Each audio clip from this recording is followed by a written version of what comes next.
What's up, folks? My name's Justin Khanna. On this channel, I make videos all about how to progress your career as a professional chef. So if you're into that kind of stuff, consider subscribing. And you might be thinking, I don't keep track of the numbers. There's people that have jobs that do that. And it's something I thought too for a long time. I thought, I'm the chef. It's my job to make sure that the sauce has enough acid and the puree is smooth, and that the case of eggplant that's in the walk-in isn't going bad. But in one of my most recent interviews on the Emulsion podcast, I sat down with Chef Derek Simsick, and he stressed the importance of knowing the numbers. They expect me just to be a chef, to sit down on the corner, and when I'm able to talk circles around them in numbers, that to me is like exciting. And it's so true, right? Whether it's a restaurant or a taco truck or a popsicle stand or a 5-star resort, they're all in the business of serving people great food. But notice I said business. And if a business, after all the costs are said and done, isn't in the black, if they're in the red, it's probably not gonna be there for that much longer. Couple that with the fact that so many of you are interested in doing pop-ups and getting your feet wet in that new kind of food service style business,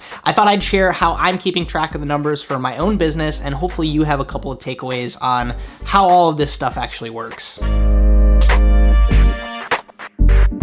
Food cost. Let's talk about food cost. Everybody wants to know about food cost. What's the food cost on that dish? Yeah, sure, you can run that as a special, but I'd like you to cost it out first. Yeah, I don't know, we had a really rough month. Food cost was way too high. I'm gonna use a cafe as an example. You've been to a cafe, I've been to a cafe, wherever you are in the world. Here's more or less how the business is gonna break down, and keep in mind this is a hypothetical. In a traditional P&L statement, that stands for profit and loss statement, I like to break it down into money being spent and money being made, which is different than a profit and a loss, but more on that in a second. Money being spent essentially breaks down into a number of different categories. There's operational expenses, labor, and food cost. For sake of simplicity and math, we're gonna budget each category at a weight of 30%. Operational expenses includes everything that our cafe physically needs to be open. So that includes the 4 walls that it's housed in, AKA the rent, the paper cups and plastic lids, the coasters underneath the coffee cups, the water carafes,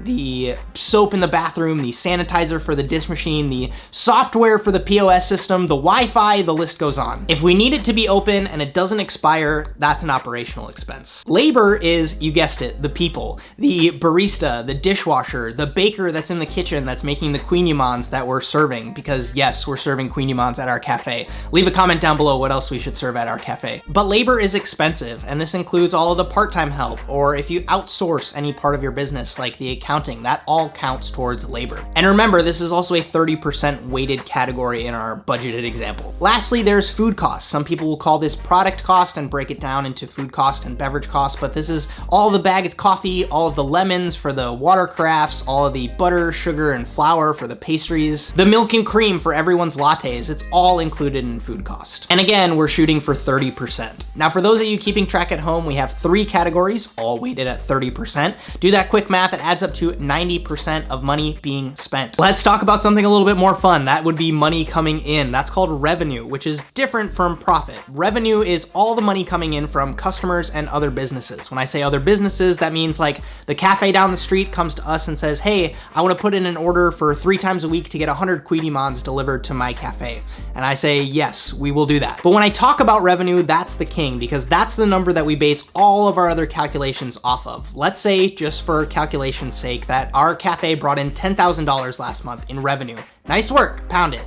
Profit is essentially those money being spent amounts subtracted from our revenue. Remember, that's the king. And what we're left with is our total profit. In our hypothetical math example, we brought in $10,000 worth of revenue. Our costs were 90% of that cost. 90% of $10,000 is $9,000. Doing the math, we're left with a 10% profit. And you might be like, I have to bring in $10,000 to make $1,000? Welcome to the food and beverage industry. Hopefully you're starting to see how we can work backwards and how all of these numbers are so important. I'm gonna give you another example. Say that I wanna do a pop-up, but I'm not 100% how much I wanna charge for a ticket price, but I know that I want a 25% food cost. I can take a look at the cost that I spent on my product for this event. Let's say it's $300, and I have 10 tickets I wanna sell for this event. 300 divided by 10, that's $30 of cost per person that I have allocated. If I times that by 4, because I want it to be 25%, I end up with $120. That's how much the tickets cost. And just to show you how to work backwards from that, say I brought in $1,200 worth of revenue and I want to figure out what my food cost was. If I take $1,200 and $300 as my product cost, 300 divided by 1,200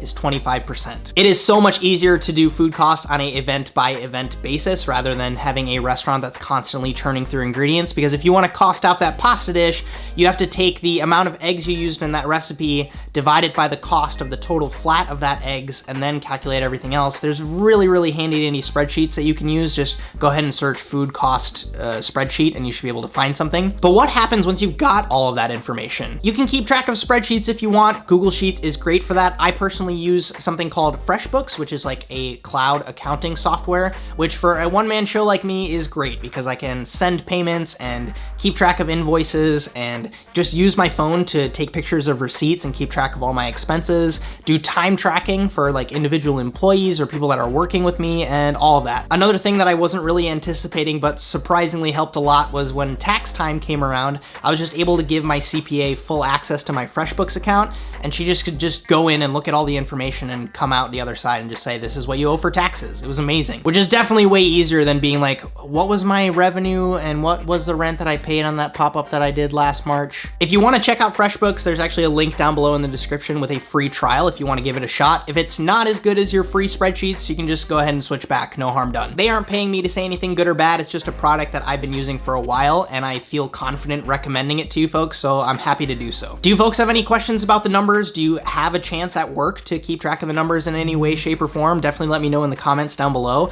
I know that I was a super big math geek in high school, so especially during culinary school, I took advantage of every chance I could get to learn a little bit more about the numbers to stand out from other cooks.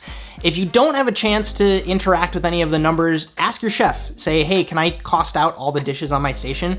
It sounds super boring, I know, but that quickly switches when you either have your accountant or a restaurant investor asking you about your numbers. And if our cafe concept is even gonna have a hope of surviving, I would love for you to have a basic understanding of the numbers. So take all the experience you can get. Get some nice color on that like button, subscribe if you haven't already. Thank you so much for your attention. My name's Justin Khanna. Have a good one.